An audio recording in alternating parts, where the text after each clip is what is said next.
show you guys what I have been practicing lately. Hello everyone, we're going to check out a new LoRa for LTX 2.3 called ID-LoRA, short for Identity-Driven Audio-Video Personalization with In-Context LoRa. In simple terms, it lets you lock in a consistent voice for your characters using just a short reference audio clip. You feed it your input voice as the seed, and suddenly your character speaks the dialogue in your text prompt with that exact same voice. Did you see that? It just fell over right there. Basically, think of LTX 2.3 now having built-in voice cloning for characters. This project was created by Aviad Dahan, the researcher who founded and developed ID-LoRA. We're going to look at some stats and comparisons between videos generated with ID-LoRA to see how they actually look.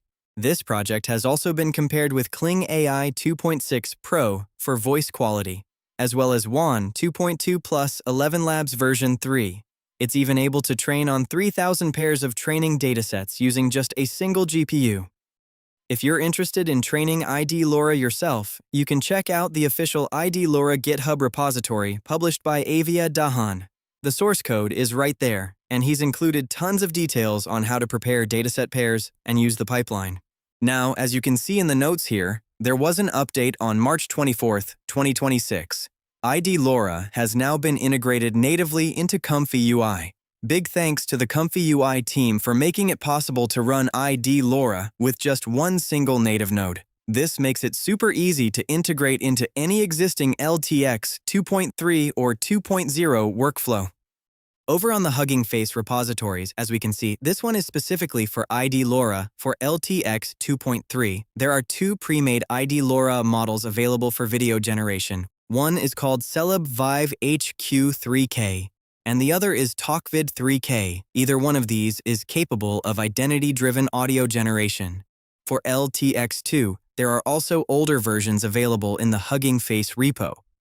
There's also some really good informative material about this research paper. It's quite interesting. Let's jump into some examples and check out the text prompts and structure so you can see how to combine them into video generations. In these examples, we have environment sounds as part of the text prompt, and we have a speech text prompt enclosed in double quotes. That means we're guiding the character on exactly what it should say in the video. We also have a reference audio as an input. Now, this reference audio isn't like the previous LTX2 workflows where we'd input custom audio directly for video generation. Instead, we're using a reference audio that contains the character's voice. This allows the video generation to maintain that same voice while speaking different speech lines. That's why we have a new speech line in the text prompts. The reference audio simply guides LTX 2.3 or 2.0 to use that character's voice for delivering the new speech line. Did you see that? It just fell over right there.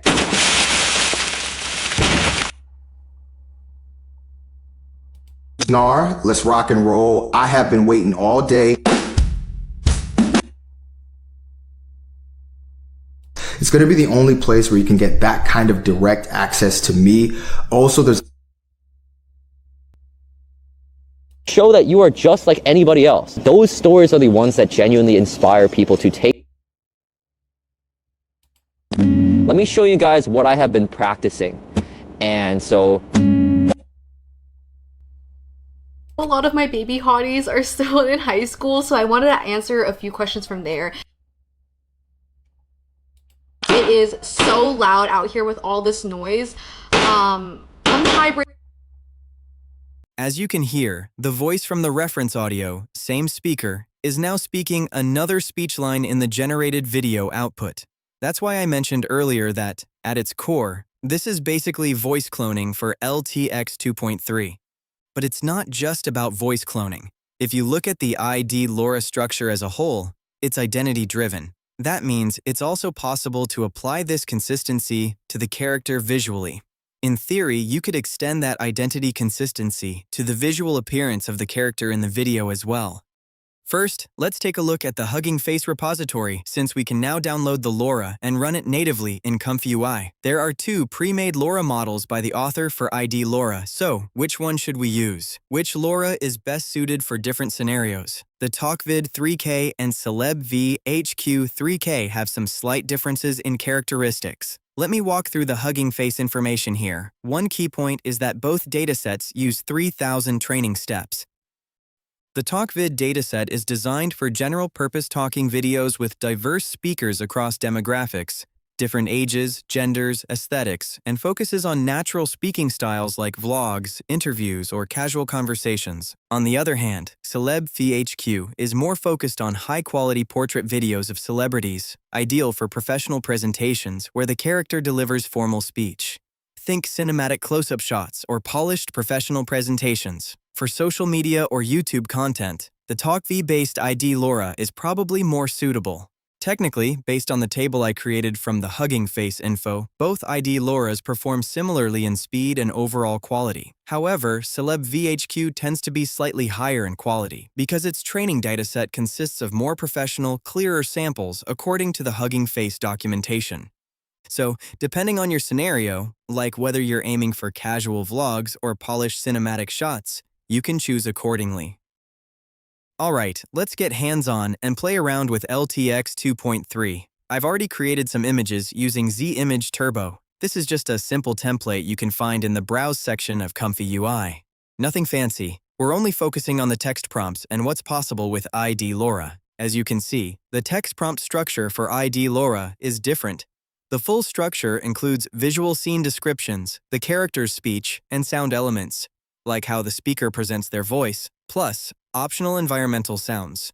Those are the three main elements you need to include in your text prompt.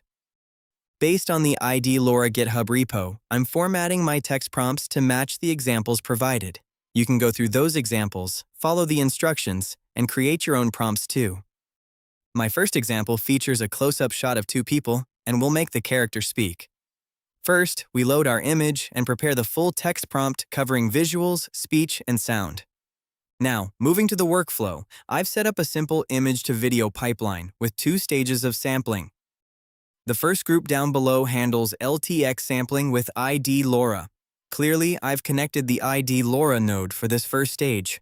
The second stage is for the LTX 2 upsampler. On the left side, there's another group running a standard 2-stage LTX 2 sampling without ID-LoRA.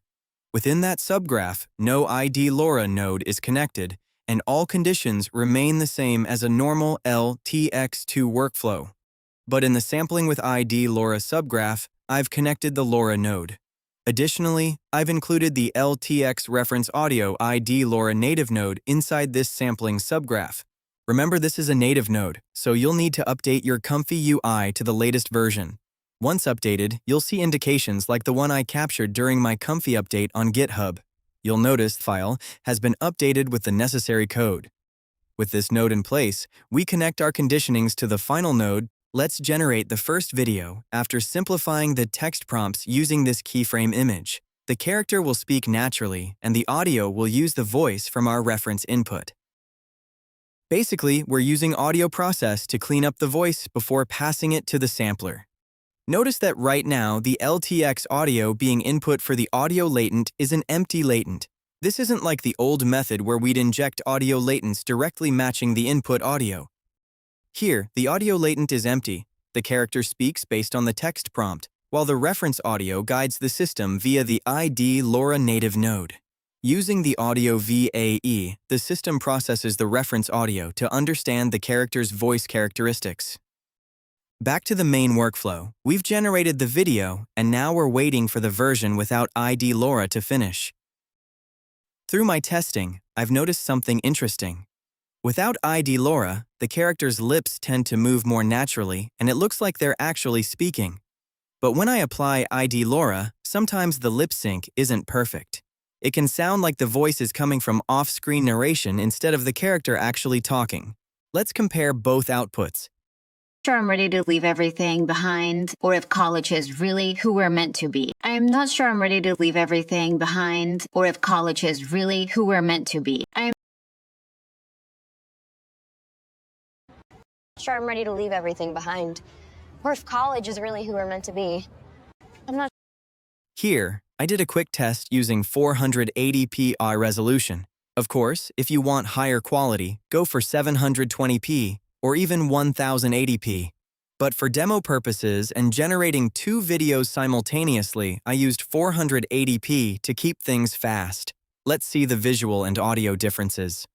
With ID-LoRA inputted into the sampler group, the audio now exactly matches the voice from my input reference. You can try this with any character voice, and the output will reflect that specific voice consistently throughout your ID-LoRA generated video. Next, let's try another type of video using ID-LoRA. Currently, I'm using the TalkVid 3K ID-LoRA, but you can also experiment with the Celeb VHQ 3K LoRA. Again, I downloaded this from the Hugging Face repo, link in the description below. You might need to rename it to match the ID-LoRA naming convention, since the default weight file is usually named LoRA_weights.safetensor.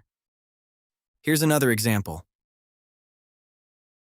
I'm using this image. Actually, let's bring everything together on one screen so we can see inputs and outputs synced up. My text prompt here is pretty simple. It describes a cyberpunk-style android-human hybrid woman speaking. Let's listen to the voice first. I'm using the same reference audio as before, so throughout the entire video on YouTube, you'll hear that consistent voice. The corporate firewall fell faster than expected. They're scrambling protocols as we speak, but extraction point remains. The corporate firewall fell faster than expected. They're scrambling protocols as we speak, but extraction point remains Okay, visually, both outputs look pretty similar in motion since we kept all settings identical for both samplers. The main difference this time is that I switched to the Celeb VHQ 3K LoRA, which is better suited for close-up cinematic scenes. Applying this, we do see slight motion differences between the two, but the voice remains consistent thanks to our reference audio. No matter the scene or example I show next, you can use a reference voice, and the character will deliver whatever speech line you provide in the text prompt using that same voice. That's exactly what the ID-LoRA research page explains, as seen in all their examples. Plus, they demonstrate how emotions and pause durations are effectively captured in the video generation using ID-LoRA. Let's look at another example I generated previously. Here, the character speaks a line with a shift in voice tone during the conversation. Now, we have 2 generated videos. The one I'm highlighting here uses ID-LoRA with the Celeb VHQ 3K LoRA. The other one, highlighted nearby, uses a standard 2-stage LTX video generation without audio referencing. You'll immediately notice the difference in audio quality and delivery. Even though all input parameters were set identically, the results vary significantly. Let's check out the ID-LoRA version first. Cannot wait any longer. Initiative cannot wait any longer. We must act now. This initiative cannot wait any longer. We must act now. Notice I added some speaker voice tone shifts within the speech line. Both videos generate the exact same speech line. This initiative cannot wait any longer. We must act now. This initiative cannot wait any longer. We must act now. But the accent and actual character voice differ. The ID-LoRA version accurately references my chosen character voice, and the speaking style feels even closer than I expected. Meanwhile, the standard LTX 2 generation sounds more dramatic in the second sentence. Take a look at the full comparison again. You can clearly see the difference. This initiative cannot wait any longer. We must act now. This initiative cannot wait any longer. We must act now.